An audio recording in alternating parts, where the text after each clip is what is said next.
Olá, ouvintes!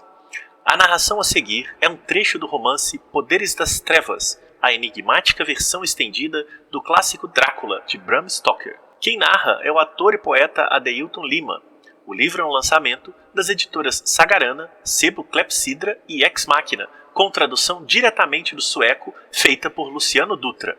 A edição e sonorização é de Marcelo Miranda.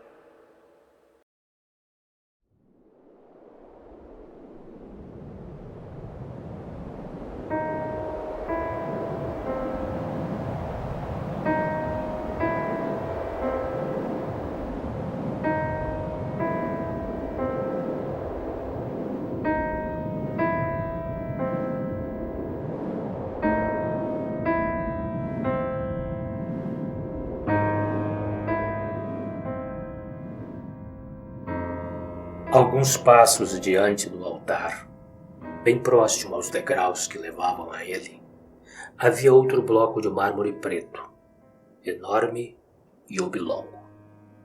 Abaixo desse, sentados nos próprios degraus, com os rostos voltados à congregação, havia 6 figuras atrozes, acocoradas, com os joelhos dobrados e o queixo repousando sobre as mãos, e o olhar vago e animalesco, inerte, e ferozmente fixo na parede oposta. Esses seres apresentavam, por assim dizer, em dobro, todas as peculiaridades repulsivas que caracterizavam os demais. As testas eram chatas e com pouco mais de 1 polegada de largura, além de marcadas por vincos profundos.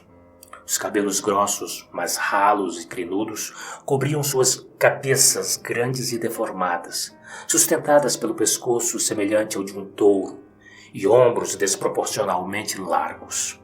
Suas bocas enormes e bofonídeas, com lábios inchados e babugentos, estavam abertas, e as orelhas arroxeadas e peludas eram de um tamanho incomum. Seus corpos, cor de ocre e extremamente peludos, estavam totalmente nus. Com um estremecimento incômodo de repugnância que a visão daqueles seres me perpassou, ficou imediatamente claro para mim que provavelmente fora um desses monstros, ou outro da mesma espécie, que me atacara na escadaria escura e me dominara. Tremi só de lembrar daquele abraço medonho.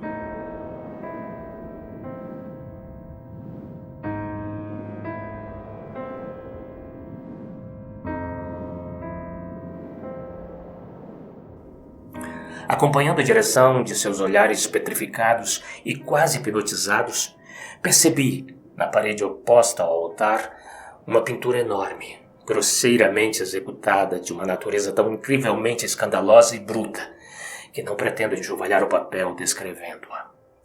Dizem que imagens semelhantes são vistas em templos indianos, onde são objeto de culto.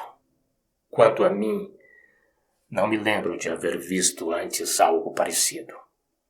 A pintura era iluminada intensamente por 2 tochas ardentes e fumegantes, instaladas, uma de cada lado, em braçadeiras de ferro na parede. Com horror e repulsa crescentes, observei então aquela congregação, a qual, até onde eu conseguia entender, sob a proteção de diferentes divindades, celebrava a sua devoção. Logo depois que cheguei, pareciam fazer uma pausa. Um silêncio profundo reinou por um segundo, depois do qual as mulheres de repente começaram a cantar todas juntas, como que orquestradas, apesar de eu não perceber por quem. Com vozes cuja estridência aguda e selvagem eu só posso comparar ao regougo das hienas quando famintas nos jardins zoológicos. Um canto cuja cadência selvagem e tons estranhos aos meus ouvidos teve um efeito indescritível em mim. As palavras eram-me ininteligíveis, mas uma parte delas se fixou na minha memória, e as anoto aqui tal qual soaram os meus ouvidos, ainda que provavelmente devem ser grafadas de uma maneira totalmente diferente. Jokala hai presio, sintala mai sintala Drácula hai hoi, hoi, Yokalai, Precio, Sintalamai, Sintalau, Drácula, ai, ai,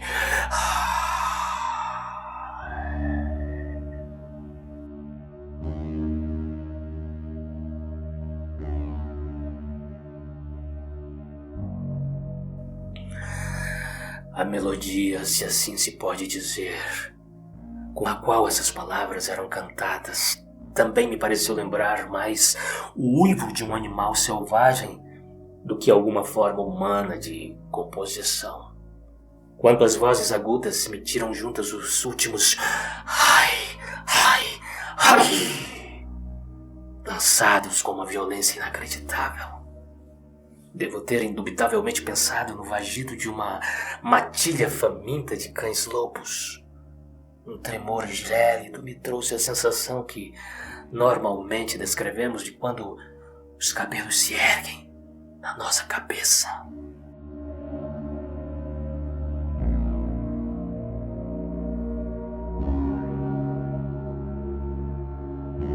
No mesmo instante em que as mulheres silenciaram, o canto foi emendado pelos homens, com um bramido ou grunhido surdo, inicialmente abafado, mas que foi crescendo paulatinamente até se converter num uivo horrendo, interrompido ali e acolá por um par de estrofes breves e selvagens, que as mulheres, por sua vez, acompanhavam com o seu latido estridente. Ai, ai, ai.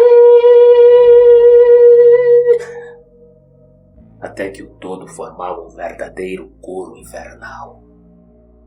O canto era acompanhado por movimentos monótonos, porém terrivelmente expressivos, com os braços como se todos, ao mesmo tempo, quisessem destruir um sepulcro e estraçalhar uma vítima invisível, ao passo que os olhos extremamente faiscantes e rapaces fitavam numa espécie de êxtase assassino crescente. Depois que tudo isso prosseguiu por alguns minutos numa excitação continuamente crescente, todos silenciaram tão repentinamente como haviam começado. No instante seguinte, toda a abóbada voltou a ecoar os sons, que de perto eram ainda muito mais infinitamente pavorosos, que eu notara primeiro quando estava descendo a escada. Se as trombetas que os sacerdotes de Israel tocavam em suas célebres marchas em torno de Jericó eram do tipo que os instrumentos dos quais aqueles sons se originavam, não estranho que os muros daquela cidade tenham caído. Eu tinha a impressão de sentir como o próprio rochedo literalmente vibrava debaixo dos meus pés, ao passo que um terror sem nome confrangia o meu coração e paralisava todo o meu ser. Outra vez contei 12 toques de clarim lentos e moucos, ressoando funestos e ameaçadores, que me pareciam vir do âmago da própria terra.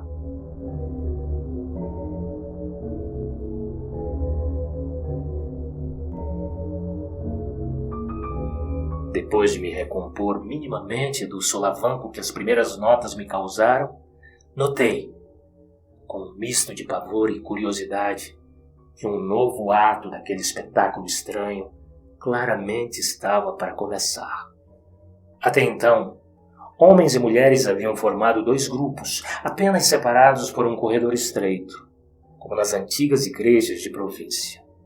Agora, todos recuaram num movimento lento, os homens numa direção, as mulheres na direção oposta, até formarem 2 grandes semicírculos, um de cada lado do patamar, no qual o que chamei de balcão se achava. Ao mesmo tempo, ergueram-se lentamente dos degraus, onde estavam sentados os 6 monstros. Pude ver ainda melhor agora como eles faziam jus a esse nome. Quando ficaram eretos em pé, seus braços compridos, incrivelmente musculosos e abundantemente peludos, alcançavam um tanto abaixo dos joelhos, e a largura de seus ombros e peitos era tão anormal com relação à altura do corpo que, com efeito, eles pareciam anões, apesar de realmente estarem apenas ligeiramente abaixo da altura média, com seus cabelos ralos e grossos, a testa ampla e sulcada, a queixada exageradamente desenvolvida, os corpos negros e peludos e as mãos e os pés anormalmente grandes. É evidente que pareciam mais uma espécie colossal de macacos do que seres humanos.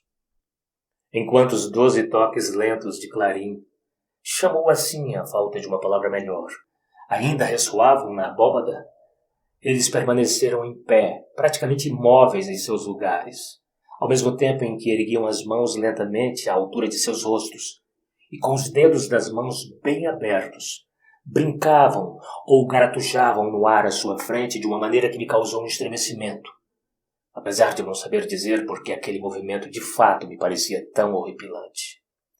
Quando os toques de clarim silenciaram, houve um instante de silêncio quase sepulcral.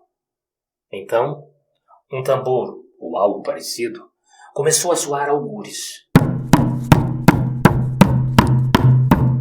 Primeiro bastante fraco, mas depois cada vez mais forte, uma cadência monótona, mas ao mesmo tempo estranhamente provocante. Os monstros peludos começaram lentamente a mover os pés no mesmo ritmo, mas sem se mexer do lugar onde estavam, ao mesmo tempo em que seus dedos compridos, parecendo garras, jogavam cada vez mais rápido no ar à sua frente. Foi quando o tambor começou a soar mais forte e eles, ato contínuo, começaram a se mover.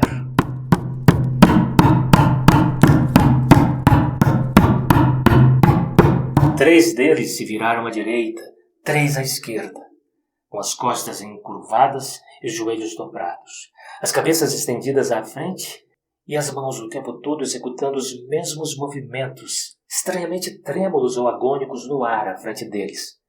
Começaram a caminhar lentamente. Não consigo descrevê-lo de outra forma. Em direções opostas, em volta do enorme bloco oblongo de pedra no patamar. Ali embaixo, eles emitiam uma espécie de rosnado, feito cachorros raivosos. E foi subindo pouco a pouco, até se tornar um ganido estridente abominável. Depois de, dessa maneira, passar 7 ou 8 vezes em volta do bloco de pedra, eles pararam, ao se encontrarem outra vez diante do bloco, em seus velhos lugares, e ficaram ali em pé durante alguns segundos. Então o tambor soou novamente com mais força e mais provocante, e pareceu-me notar como uma agitação nervosa se apossava paulatinamente de toda aquela congregação. O meu próprio coração batia com um ímpeto abrasador, e a minha mente toda estava tensa ao máximo. Então, os monstros desceram a escada e começaram a andar em fila, com seus corpos inclinados à frente, acocorados e com movimentos furtivos, pelo amplo corredor deixado aberto entre ambos os semicírculos. A atitude deles me fez pensar imediatamente em animais ferozes sorrateiros se atocaiando para surpreender suas presas. E eu observava sua progressão numa agonia quase sem fôlego. Por fim, sumiram da minha vista nas profundezas de uma espécie de portão abobadado, enorme e escuro, que só agora eu percebi, logo abaixo da pintura repulsiva da qual falei há pouco. Os olhares da congregação inteira os seguiam e pareceu-me notar uma expectativa tensa e ardente estampada em todas aquelas caras disformes, asquerosamente horrendas e repugnantes que, com uma espécie de avareza mesquinha, se curvaram adiante para ver a abóbada ao fundo. Eu também me curvei involuntariamente à frente com uma curiosidade e inquietação irresistíveis para ver o que aconteceria. Uma intuição angustiada me dizia que algo terrível era iminente. Então, aqueles sons que lembravam as trombetas do juízo final ressoaram novamente pela abóbada. 3 toques longos que atravessavam os ossos e chegavam até a medula. Dessa vez, imediatamente seguidos por um grunhido que parecia se aproximar cada vez mais, até que esse, com um ruído tonitruante e acerbo, ecoou e encheu a abóbada toda. Percebi agora que aquele som vinha do portal ao fundo, que sob a claridade rubra das tochas parecia um túnel negro que adentrava na própria rocha. De repente, vi no meio daquele portal uma figura assombrosa, um velho de elevada estatura e ereto, com cabelos grisalhos abundantes e bigode grisalho e comprido, vestindo um manto vermelho fogo que chegava até os pés e deixava os braços robustos à mostra, assim como o pescoço. Aquela capa peculiar era presa junto ao peito com uma joia verde reluzente, provavelmente de esmeraldas, e que parecia, até onde eu podia ver, uma serpente em forma encurvada, formando um S. Envolvendo a cabeça, ele ostentava um diadema fino de ouro, no centro do qual, sobre a testa, havia encastoada uma joia semelhante. Numa das mãos, ele segurava um bastão preto comprido. A outra repousava de leve sobre a cabeça de um cão-lobo enorme que parecia segui-lo submisso como um cão. Reconheci o conde. Apesar de aquela majestade imponente e assustadora que o cingia naquele momento ser algo absolutamente novo para mim. No exato momento em que ele apareceu, todos os presentes, com os braços cruzados sobre o peito, se curvaram quase até o piso, como quando uma rajada de vento repentina bate numa seara e dobra as espigas quase maduras até o chão. Ele avançou lentamente, subiu ao patamar e parou num dos lados do altar, onde virou-se em direção à congregação, que com isso se levantou outra vez. O olhar dele agora também fitava, numa expectativa ansiosa, a abóbada escura, na outra extremidade da caverna. De repente, aquela extremidade foi iluminada por um forte clarão esverdeado que parecia vir lá de dentro. Uma fila de seres escuros começou a se aproximar lentamente da abertura, destacando-se contra aquele fundo. No exato instante em que chegavam até a abertura, estavam prestes a adentrar a caverna, o conde ergueu o bastão com um gesto majestático. Num segundo, figuras ágeis, apesar de disformes, se viraram por todos os lados e subiram a grinalda de pedras enormes, as quais, como uma espécie de lambri, revestiam toda a volta da caverna. Pegaram as tochas e, com um gesto rápido, encostaram-nas contra a parede para apagá-las. Por um instante ficou escuro. Então vi uma claridade flamejante peculiar, como as línguas leves das auroras boreais. Sobre o altar, feixes irregulares que irradiavam rápido como um raio para logo sumir. Pareciam cada vez mais confluir em volta de um mesmo cerne, de onde também pareciam se originar. E aquele cerne, inicialmente apenas um tapete luzidio de retalhos alviverdes, foi se concentrando e se intensificando cada vez mais, até que eu, para meu extraordinário pavor, vi aquilo subitamente tomar a forma de um rosto colossal. Um rosto que não consigo descrever, pois não se parecia com nada que já vi nesse mundo. E, portanto, sua expressão continha algo para o qual a linguagem não tem palavras.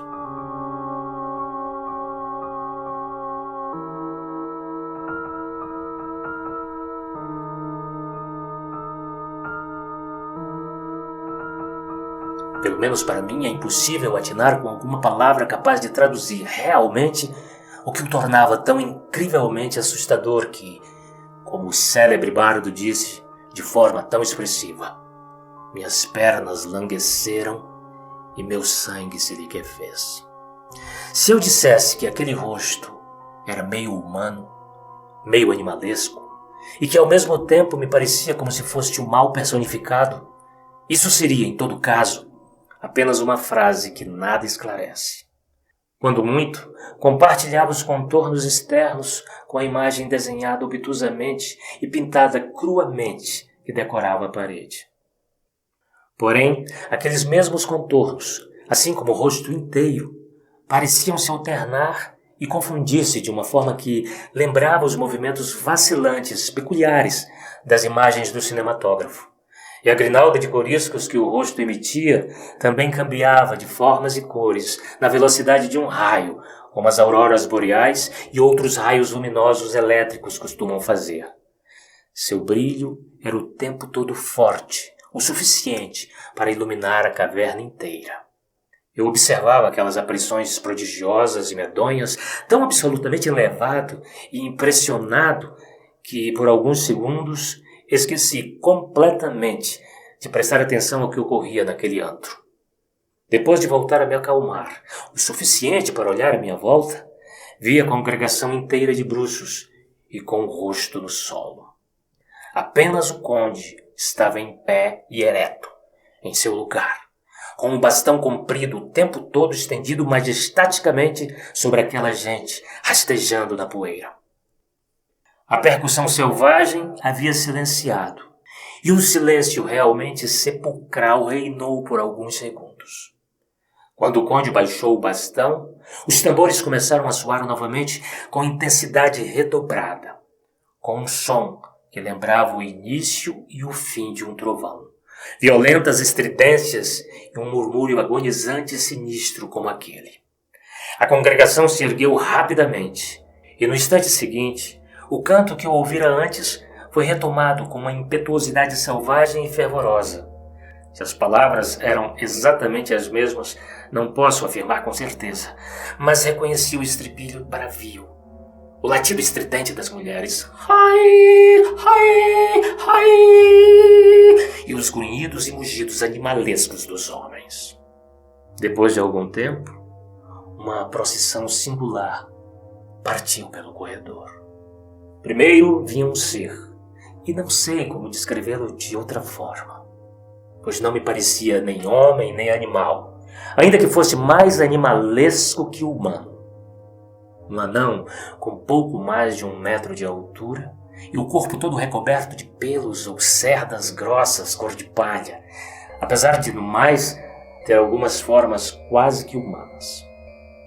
Cabeça enorme com orelhas sobremaneira afastadas e quase sem pescoço naquele corpo anafado que, com o abdômen enorme e caído e as pernas desproporcionalmente finas, com pés compridos e chatos, causava uma impressão abominável.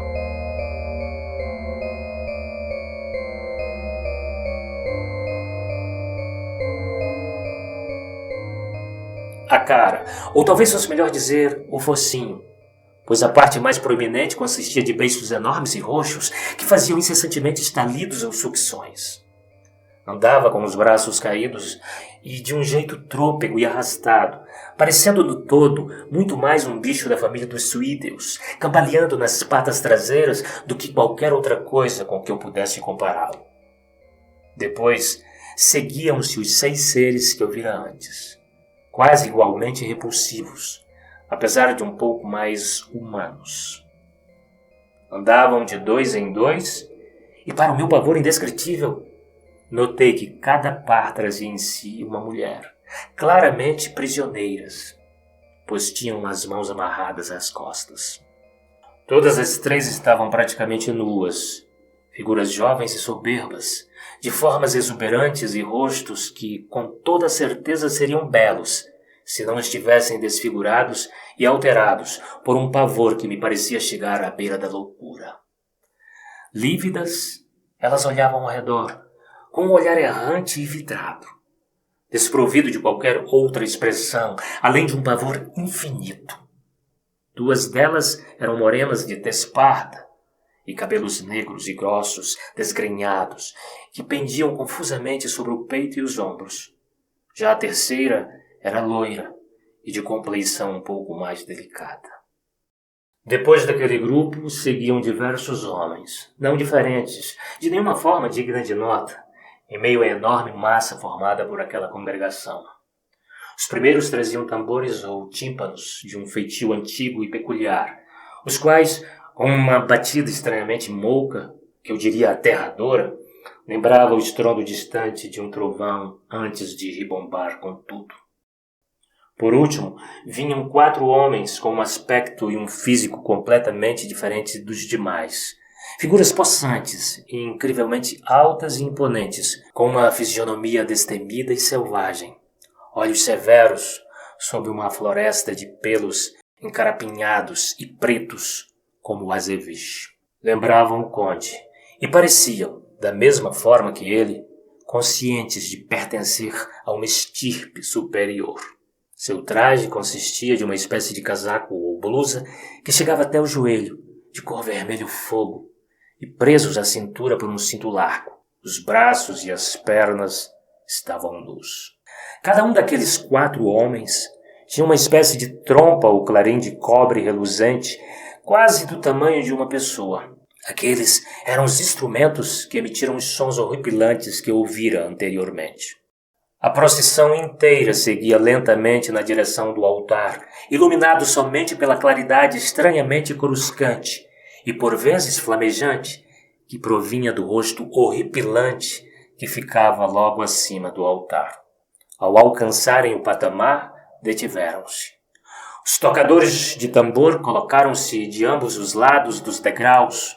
Os 4 com seus clarins subiram ao patamar e se colocaram bem diante do altar, de frente para a congregação, ao mesmo tempo em que o homem grisalho, alto, vestindo a capa que ia até os pés, no qual eu achava reconhecer o conde, apesar de nesse momento não ter certeza absoluta de se realmente era ele ou apenas alguém extremamente parecido com ele, também apareceu e se colocou diante do bloco oblongo de pedra preta no patamar mais alto da escada. Imediatamente aos pés da escada, totalmente iluminados pela claridade sinistra e idolátrica que antes descrevi, os monstros peludos de braços compridos pararam com suas pobres prisioneiras.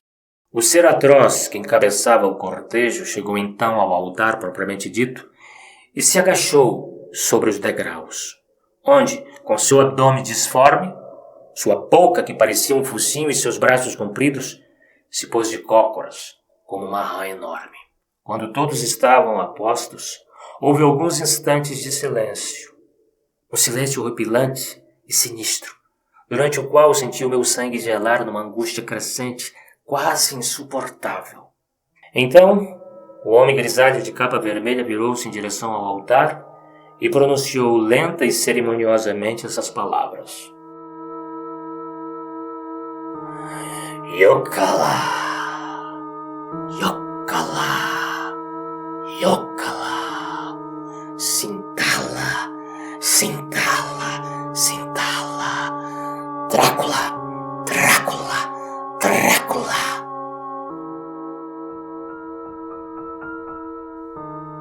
Depois, começou a girar o bastão à sua frente, com movimentos simiescos, traçando no ar figuras estranhas e claramente bastante calculadas.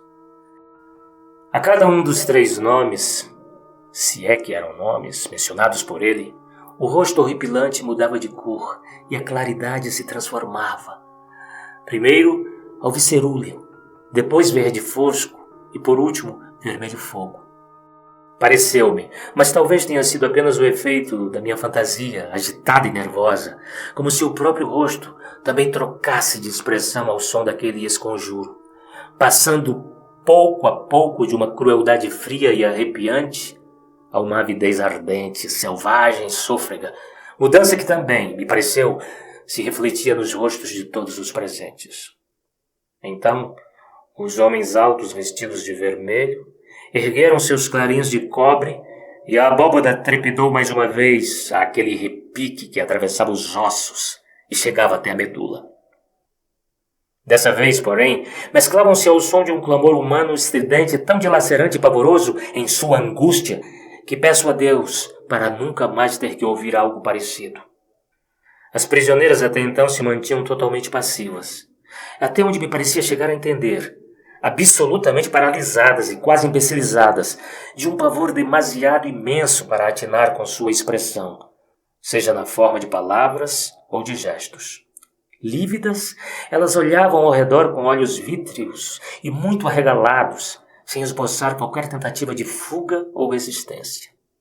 Porém, no exato instante em que as trompas soaram, ambos os guardas que seguravam a prisioneira do meio, a jovem loira, com um movimento súbito, tão rápido que só consegui notar depois do fato consumado, cingiram seus braços compridos e peludos em volta da infeliz.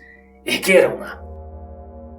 Com uma força brutal, jogaram-na de costas contra o bloco enorme de pedra preta, onde a sujeitaram, estendida entre ambos, apesar de ela lutar com uma força desesperada, debatendo-se como uma minhoca para tentar escapar das mãos deles.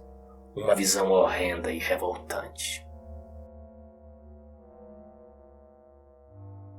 Ela urrava selvagemente, como que ensandecida, até que aqueles sons roucos e estertorosos quase não possuíssem mais nada de humano, e aqueles urros medonhos, ao bulício dos tambores e ao vagido arrastado e ensurdecedor dos clarins, misturava-se em meus ouvidos um som ainda mais horrível, um coro retumbante e diabólico, no sentido pleno da palavra, de gargalhadas que testemunhavam as sensações com as quais os seres ali reunidos contemplavam a agonia mortal daquela desgraçada.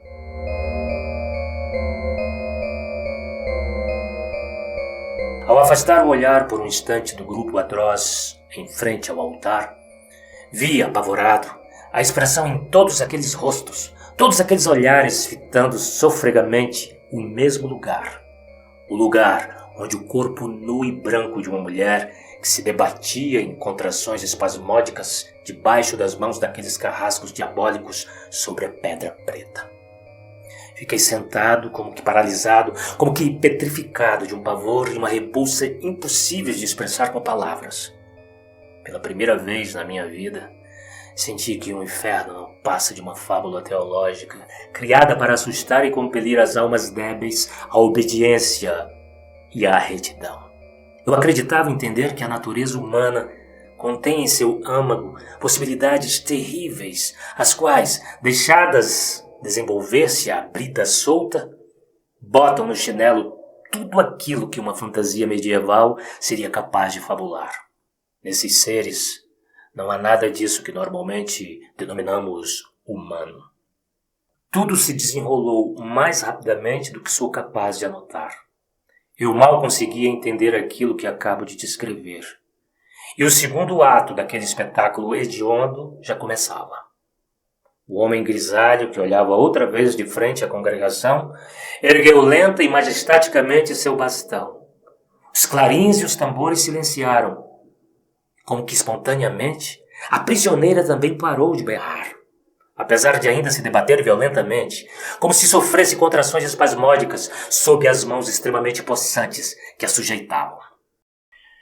Então o velho se curvou sobre ela, e calado, olhou-a bem nos olhos coruscantes e selvagemente arregalados por um terror insano. Eu não conseguia ver o rosto dele, mas via o dela, nitidamente. Com assombro, vi como a expressão daqueles olhos se transformou. Os traços transtornados recobraram algo de sua beleza natural. As bochechas lívidas foram ficando paulatinamente coradas para um rubor crescente. Os espasmos cederam e suas extremidades caíram como que dormentes sobre pedra. Por fim, os lábios se abriram num sorriso voluptuoso. Os olhos ficaram semicerrados. A cabeça inclinou-se para trás. E quando os guardiões, depois de receberem um sinal do homem grisalho, largaram suas extremidades, ela ficou ali estendida, como que semi-adormecida, com os braços abertos, bela, como a imagem de uma ninfa em repouso, e a julgar pelas aparências, submissa e inconsciente. A seguir, o velho se ergueu e deu um passo para o lado, com o que a claridade recaiu por completo sobre a figura que jazia. Como que numa invocação, ele ergueu suas mãos para o rosto flamejante sobre o altar, ao passo que, em voz alta, pronunciava algumas palavras que não consigo reproduzir. Depois disso, ele fez um sinal, e os tambores começaram a retumbar, de início lentamente, mas com uma intensidade sempre crescente.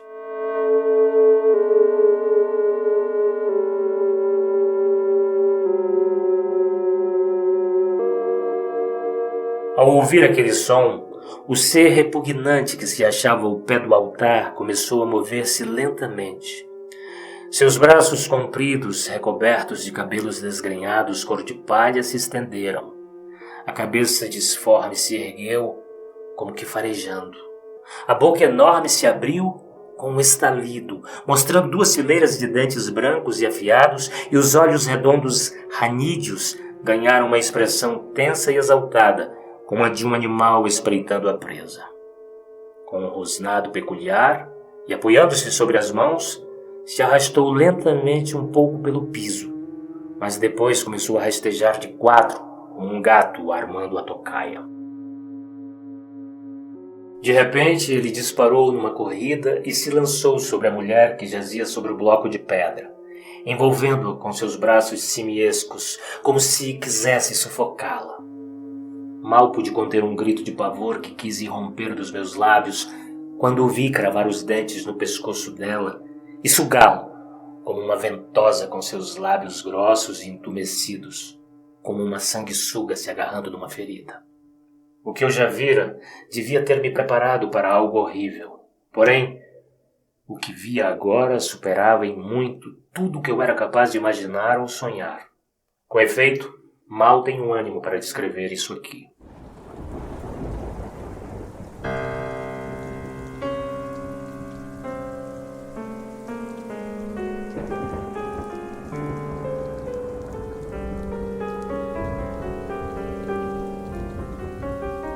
Por um instante, a infeliz se debateu convulsivamente naquele abraço hediondo. Depois, suas extremidades cederam. Ela finalmente estava morta. Naquele exato instante, os clarins soaram novamente, de modo intenso e retumbante, como as trombetas do juízo final. O monstro desgrenhado soltou sua presa, como a sanguessuga saciada solta sua. Caiu pesada e ruidosamente ao chão, e se arrastou outra vez de volta ao altar, onde se agachou e ficou sentado, lambendo seus lábios ensanguentados e rosnando lentamente consigo mesmo. Sua vítima permaneceu sobre o bloco de pedra, com o sangue jorrando da horrenda ferida escancarada no pescoço. Minha intenção é descrever apenas sucintamente o que aconteceu a seguir, pois a minha pena se recusa a transcrever os pormenores. À visão do sangue, a congregação inteira parecia ter sido tomada por um desatino total. Alguns esperneavam e gesticulavam selvagemente com os braços. Outros pulavam para cima e para baixo no mesmo lugar, como se estivessem possuídos. Outros, por sua vez, se jogavam no chão e rolavam, rosnando e mordendo em volta como cachorros loucos. Entretanto, a maioria cantava com uma intensidade selvagem no coro que eu ouvira antes. O grunhido abafado dos homens e o latido estridente das mulheres enchiam a abóboda inteira, acompanhados pelo ruído ensurdecedor dos tambores e pelo grito desesperado de aflição de ambas as prisioneiras restantes. Nisso, o velho foi até a defunta, imergiu ambas as suas mãos no sangue e os aspergiu à sua volta. E então voltou a estender as mãos em direção ao rosto flamejante na parede. Então ele fez um sinal. Ambos os guardiões que haviam segurado a infausta defunta deram um passo à frente. Lançaram-se cada qual a um de seus flancos e começaram a sugar avidamente o sangue que escorria constantemente. Ao novo sinal do velho grisalho, outros se juntaram a eles. E se aquele espetáculo já era antes repugnante e detestável, tornava-se agora duplamente deplorável e asqueroso à visão daqueles rostos atrozes e ensanguentados e daqueles corpos desnudos, também manchados de sangue.